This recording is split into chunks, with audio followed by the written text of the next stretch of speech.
DAWG. So where have I been and like what I've been up to? Pretty simple is NK What Monsters Do wanted me to be at their booth for Formula Drift, and I thought that was a great opportunity too. So for every single Formula Drift event, which I was at 3 Formula Drift events with the car, every single time I was there, I was basically rushing super hard in order to get like some sort of progress done on the car. And so because of that, I had enough time to record video of me doing the stuff on the car, but I didn't have the time for me to edit the video, especially because I was going to school at the same time. And everyone on Snapchat, dude, this car is so loud. And everyone on Snapchat knows that I was staying up like every single night until like 3 or 4 a.m. and then going to an 8 a.m. class. So I was like barely getting any sleep for months and months.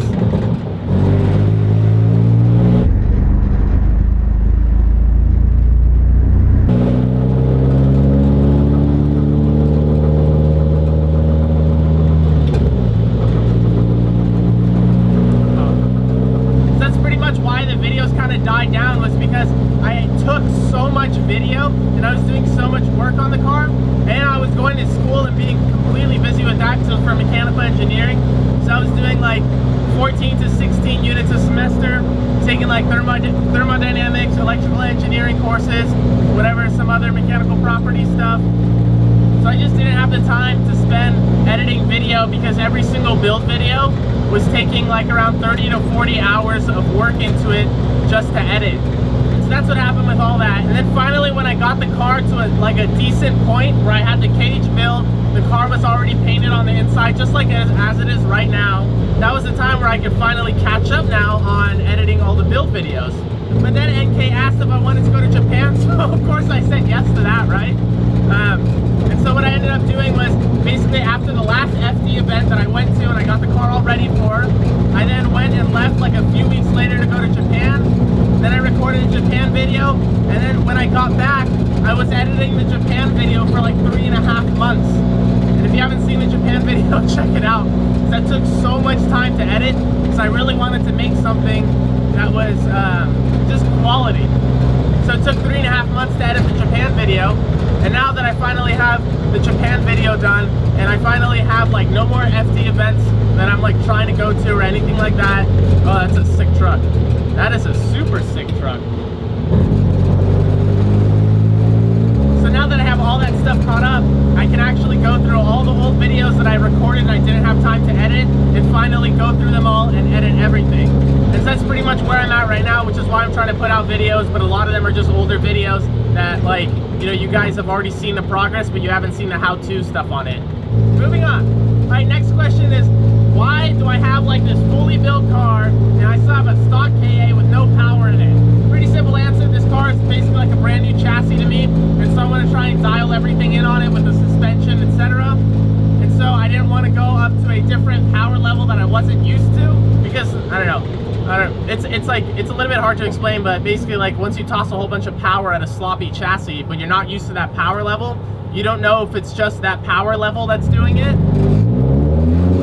or if it's your chassis setup that's causing the car to act like that. So I'd rather dial in the car at a power level that I know and I'm used to, and make it drift at that power level consistently. That way I know when I move up an engine swap or turbo the KA or whatever it is, if there's any issues, I know that it's coming from the engine setup or the turbo setup that's on the car and not from the chassis. All right, next question. All right, next question, what are the plans for the car? I'll explain the plans for the car right now.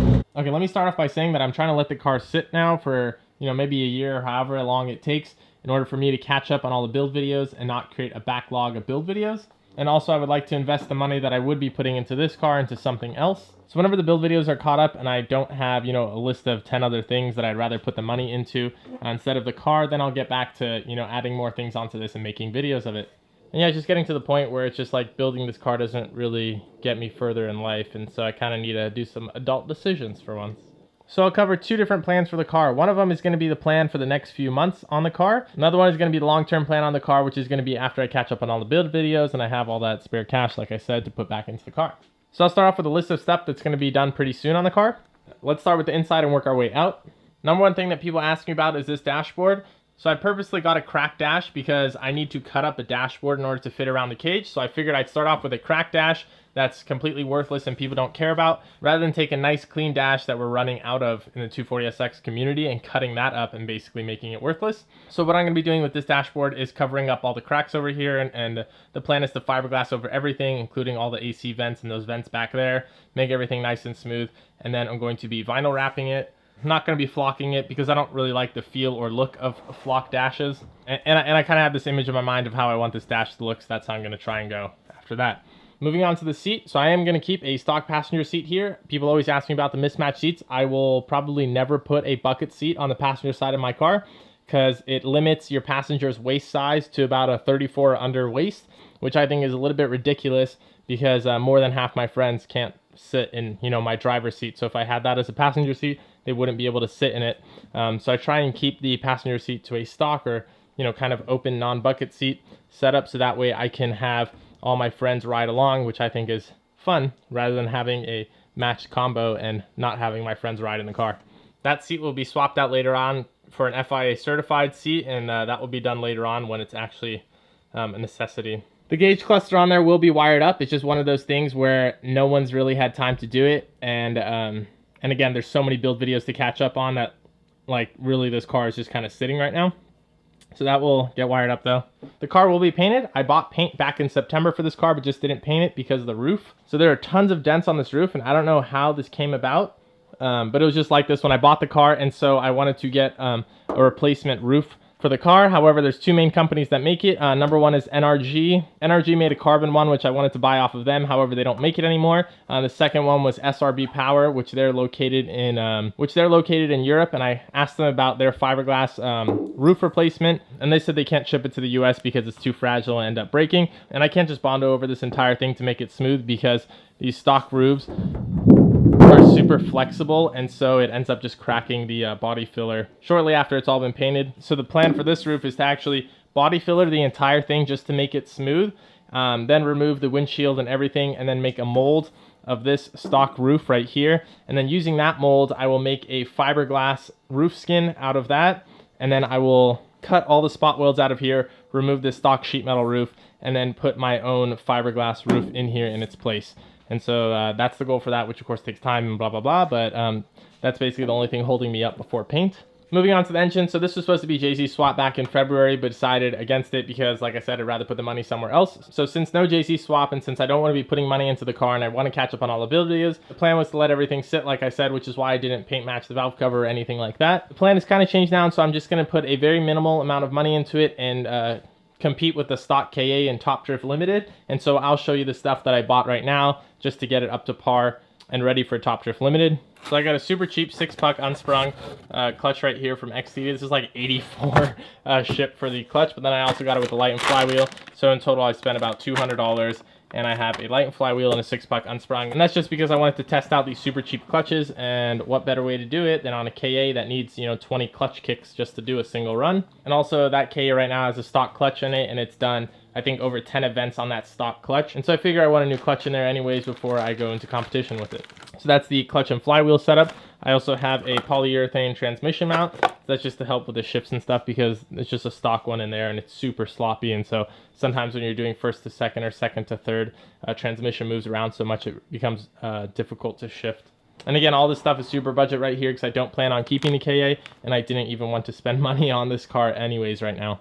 I also bought a front diff from an Xteros, and so this has a 4.636, I believe, ring and pinion in it that are supposedly interchangeable with the R200 diffs in the rear of S chassis. So the plan is to take that ring and pinion out and put it in my car, so that way it's just a little bit peppier and it helps with the KA in order to keep up. I also have some solid subframe riser bushings that I'm going to install as well when I swap out the ring and pinion. As for the headlights, people keep asking what I'm going to be doing with this opening. So what I've done is I've formed a piece of acrylic to the stock headlight lens shape. And I'm just going to be creating a bracket along the underside of the hood to get this acrylic sheet to stay over here just like a stock S13 headlight would. And this is clear right now, so that way the HID still shines from underneath. But I have some dark smoke headlight tint over here, which I'm going to be applying on top of this acrylic sheet. So that way this just looks black, and then the car is going to be painted gloss black, so Basically, it's all going to look one color when it's done. However, the lights are still going to shine through it, and it will still look like a stock S13 front end. The valve cover will also be paint matched once I pull the engine in order to install the clutch and flywheel. So immediate plans for the car would be valve cover, the clutch, the flywheel, transmission mount, solid subframe bushings, new ring and pinion, doing the headlight lenses up front as well as smoking those, painting the car gloss black, putting a fiberglass roof replacement, filling the cracks in the dash and then wrapping that, and then competing in Top Drift Limited, and that's pretty much the plan for the car in the next few months. Long-term plan for the car would be to put a JZ in here. I'm going to be redoing the tube front probably in aluminum, redoing the bash bar probably in aluminum, new body kit all the way around, new front fenders, possibly different rear fenders, different wheels, new driver's seat, and then more likely than not tubing the rear end. And those plans right there are the ones that are going to be more expensive and take a lot more time to do, which is why I'm holding off on them. And yeah, those are the two different plans for the car. Next question is, what's the plan for the build videos? So like I said, all I'm trying to do right now is play catch up on all the build videos. So I'm not really trying to do that much work on the car right now. So that way I have a chance to actually catch up on all my build videos and not set myself back even more.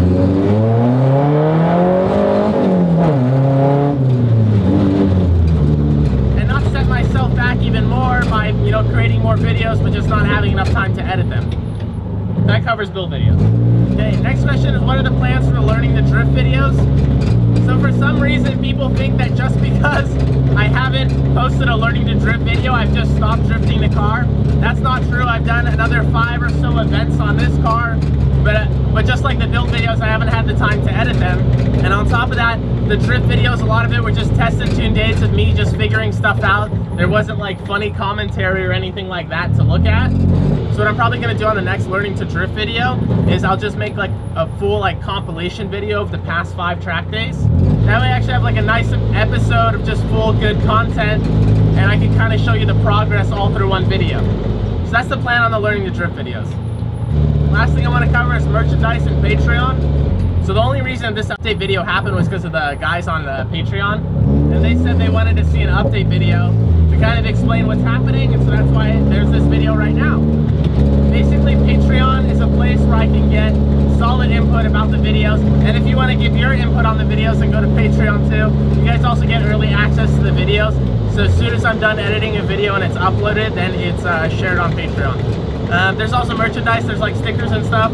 I've come out with these shift knobs right here. This is a 9-inch version. There's also a flush mount version, and there's also a whole bunch of different products I'm coming out with as well, because that's kind of where I want to go.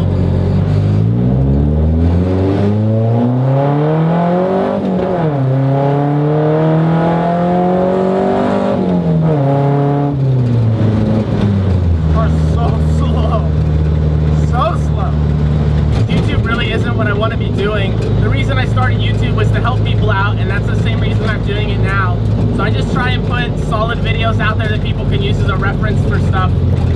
Either that or just you know, make cool videos with my friends. That's pretty much it. And with the way that YouTube is set up nowadays, the only real way to, how do you say, make like a living off of YouTube is to make everything clickbait and just to put out videos like that. And you can't really put out solid content that consistently, which is why I don't see YouTube being like my career path for me personally. Which is why I won't do vlogs and all that sort of stuff. Anyways, I'm not going to get into a whole YouTube rant because that's not what this video is about. But that should pretty much cover the update on everything going on. If you want to check out the merchandise, go to offbeatgarage.com. If you want to keep up with me, everything is pretty much posted as is on social media. So on the Instagram as well as the Facebook page. Snapchat, I do daily updates. Pretty much every single day I have something posted on Snapchat. And if I'm doing something on the car that maybe doesn't even get shown on YouTube, it will still be shown on Snapchat. Alright, I think that covers everything. So I'll see you guys in the next video.